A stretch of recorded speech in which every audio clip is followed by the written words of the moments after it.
You should never do any of these 43 things after you upload a YouTube video if you want to get more views. I'm actually 100% certain that you're doing at least 6 or 7 of these things right now and don't even notice it. And it's quietly sabotaging your views. So let's break down each mistake so that you never do it again. Mistake number 1 is to care about your CTR. See, most YouTubers obsess over CTR because they think higher CTR equals more views. The reality is CTR is really not all that important of a metric. See, what happens is when you post a YouTube video, it first gets recommended to a loyal group of subscribers and returning viewers. So naturally, your CTR is going to start very, very high no matter what. As your video gets pushed out to more and more viewers, less of these viewers have seen you before, and naturally, less of them are going to click no matter how good your title and thumbnail are. So as a video gets more viral, your CTR should actually go smaller. This means that if you're pulling 10 to 15% CTRs on your video, it's actually not a good thing. It means that your video just isn't good enough to get pushed out to a wider audience. Instead, just look at your views and impressions, and if they're not going up, then go ahead and look at CTR and watch time and see what's really low. Mistake number 2 is to bring in traffic that doesn't match your niche. Just because a video goes viral and gets you a lot of views doesn't mean it's actually good for your channel. Because if you make a video that's very different from any other video you post on your channel, you're gonna bring in a bunch of new viewers that are not going to engage with any of your past content as well as any of your future content if you're sticking to the same niche. Instead, make sure every single video you post sticks to one solid niche. Otherwise, you might break your channel. Mistake number 3 is to chase vanity metrics instead of real engagement. Honestly, subscribers don't matter on YouTube. The reason is subscribers don't really have an impact on anything. I mean, yeah, when you hit 100K, you get a play button, but otherwise they don't impact anything. See, like we already talked about, the first group of viewers that gets recommended your YouTube videos is not even your subscribers.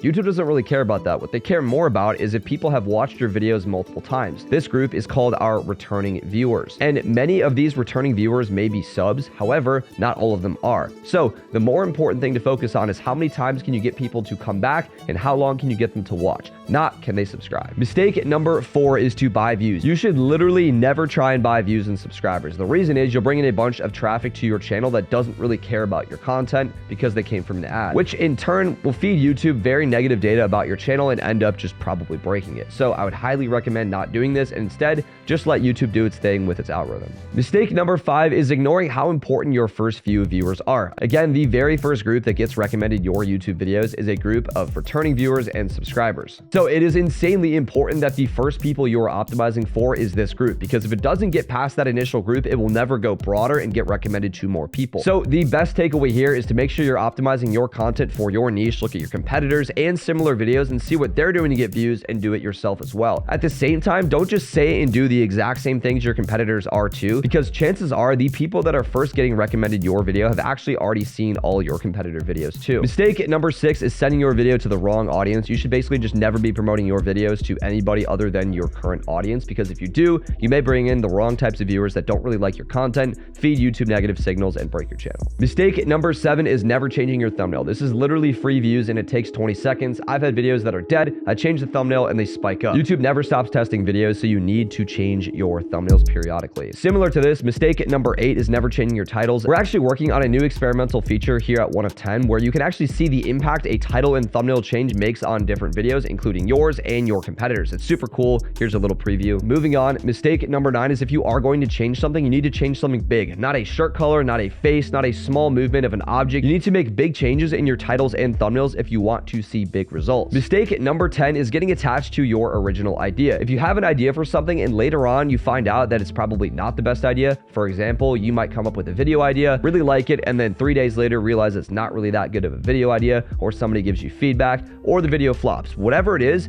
don't be stuck on your original ideas. Be willing to constantly change, adapt, and make changes to your content if you need to along the way. Mistake number 11 is not using YouTube's A/B testing feature. Now, when you're very small, you probably shouldn't do this because it's not really going to help you very much. However, when you're getting like 500 to 1,000 views per video or more, you should definitely at least be testing 2 different titles or 2 different thumbnails. The reason is, just because you have one original idea for a title and thumbnail similar to the last point doesn't mean it is the best one. YouTube will actually feed these thumbnails and titles titles to your viewers and test them and let you know which one is best based on actual data. Mistake number 12 is ignoring audience retention. Honestly, audience retention is probably the most important thing when it comes to deciding whether your video goes viral or not. If viewers don't watch, YouTube will not push your video out. So when you get it, look at your YouTube retention graphs and see where viewers drop off and try and fix whatever mistakes you made. Mistake number 13. Ooh, I messed that up. Don't assume good videos will just blow up without a good title and thumbnail. You should be looking at other videos that have performed well in your niche recently and seeing what they're doing with their titles and thumbnails and basically just remixing it for yourself. You can also use 1 of 10's title and thumbnail generator for just $1, by the way, with the first link in the description, and it'll actually just do this for you, which is super cool. The reality is, if nobody clicks, nobody watches, so your packaging is very, very important. Mistake number 14 is making only 1 thumbnail and 1 title. We kind of talked about this already, but you should always be making multiple titles and thumbnails, so not only you can test at first, but you can also swap out titles and thumbnails later without having to do extra work. All top YouTubers do this. You need to do it too. It's literally free views. Mistake number 15 is treating packaging like an afterthought. All top YouTubers make their titles and thumbnails before they even start scripting their video, and the reason is it's much easier to change a script before you record it than it is to record a video, edit a video, and then you're like, damn, I want to change my thumbnail, and you're kind of stuck with whatever the script has. So packaging is very, very important. If nobody clicks, nobody watches, so do this first. Mistake number 16, I see this all the time, deleting a video too soon. Just because a video doesn't pop off right away doesn't mean it won't pop off later. I've had videos, especially on new channels, take like 10, 15, 20, even 30 days to pop off. I had one video that got stuck at like 1,000 views for 10 days, and within 15 days had almost 1 million views. Today it sits over 1 million views. It's actually insane. So be patient. Let YouTube do its thing. Let YouTube find the right audience for your videos. Do not delete your videos unless you have a really good reason. Mistake number 17, re-uploading videos and hoping that it does better the second time. Chances are it will not. YouTube actually hates it when you re-upload content, even if you delete the first video. So just post your video, leave it, and move on to the next one, even if it flops. Mistake number 18, I've kind of already touched on this, but not giving your video the right time to find its audience, especially with new channels. YouTube is constantly testing with new groups, and it might not get it right at first, but eventually it probably will get it right. So be patient, let YouTube cook, and your video might blow up later. Mistake number 19 is assuming a slow start means it's a bad video. Very, very similar. Your video might start very, very slow on the 1 of 10 rankings, let's say, and later on might shoot up to like a 3 of 10 or a 2 of 10 or a 1 of 10 and might get a ton of views. So just be patient. Mistake number 20 is stressing about your upload time. YouTube themselves literally says this does not matter. And I've uploaded videos at like 3 a.m., which is a really stupid time to upload. And I've gotten over 200,000 views on videos before when I did that. YouTube does not test a video super quick like TikTok or Twitter, where it's got to do well in the first 20 minutes to an hour. YouTube will test it over a longer period of time. And if the algorithm knows your viewers are not usually active at the time you post, then they'll just test it later and not worry about it. Mistake number 21 is worrying about hashtags. They also don't matter. Like, they will have no impact on your performance. Mistake number 22, very similar. Just YouTube tags also don't really matter unless there's like a lot of misspelled content in your video. Chances are these are going to have a very minimal impact on your performance, and they're just a waste of time. Mistake number 23 is giving up before you test new titles and thumbnails. Just because a video flops and it stays flopping doesn't mean a title and thumbnail change can't revive the video. Especially if the CTR is really, really low, like say like 2 or 3%, and the video is not getting views, you probably just need a packaging change. Mistake number 24 is expecting instant traction on each upload, especially with a new channel. Growing is just very slow, so you need to be patient. Mistake number 25, misunderstanding how YouTube tests your videos. YouTube tests your videos with a bunch of different audiences. Again, it might start slow, but eventually it might pick up later. Also, if a video is dead, it might actually blow up later.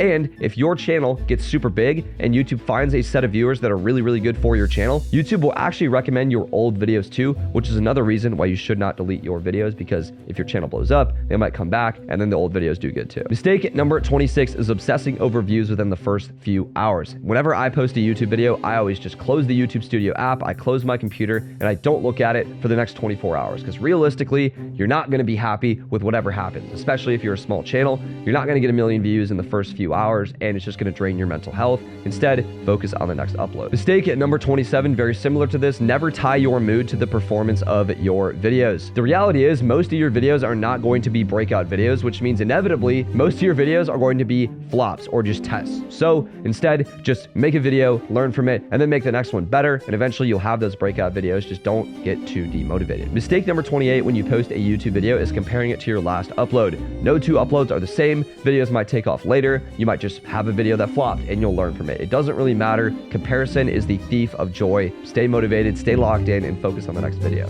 Mistake number 29, never assume the YouTube algorithm is working against you, because it's really not. The YouTube algorithm pushes out videos that get viewers to click and then watch for a very long time, because then viewers will watch ads and YouTube will make money. That's the whole motivation behind the YouTube algorithm. The YouTube algorithm did not shadow ban you. It does not have a personal vendetta against you. In fact, it doesn't even really care who you are unless you get viewers to watch. So make better videos and YouTube will push out your content. Mistake number 30, stop expecting every single video to blow up. There's actually been studies on this. Around 7 out of every 10 videos you post will actually underperform. So it's okay. Everybody has underperformers. Don't let yourself lose motivation. Just focus on the next upload. Mistake number 31 is losing confidence in the middle of working on a video. It can feel really hard sometimes to make videos, especially when other videos you've posted have not performed. But again, the reality is all your favorite YouTubers uploaded hundreds of times, maybe uploaded for years, and failed time and time again. The reality is the only way to get better and the only way to blow up is to keep making content until it works and learning. So just keep going, keep working on your videos, try not to lose motivation. Mistake number 32 is letting one bad video affect your output. Very, very similar, but again, just focus on the task ahead. Stop looking in the past. Mistake number 33 is to stop making videos because of one bad result. You're always gonna have flops, especially at first. When you know nothing about YouTube, most of your videos are going to suck. So you need to keep making content. You need to keep putting videos out there, getting feedback and learning from them. Mistake number 35, letting data distract you from making good videos. You need to look at your YouTube analytics, but you also need to understand it on a more micro level. For example, if you're only getting 100 views, honestly, your analytics don't matter at all. You need to just get human feedback because there's not enough viewers to give you accurate data. Or let's say your video isn't performing, but it has like a 20% CTR. Well, it doesn't mean you had a good thumbnail because the video is not getting views. You need to take everything into context and do your best to learn, and also rely a lot on human feedback is what helped me personally. So hitting up a friend, another YouTuber, a family member, it doesn't really matter. Anyone's input is valuable and can help you make better videos. Mistake 36 is waiting to post until the perfect time. The reality is there is no time like the present.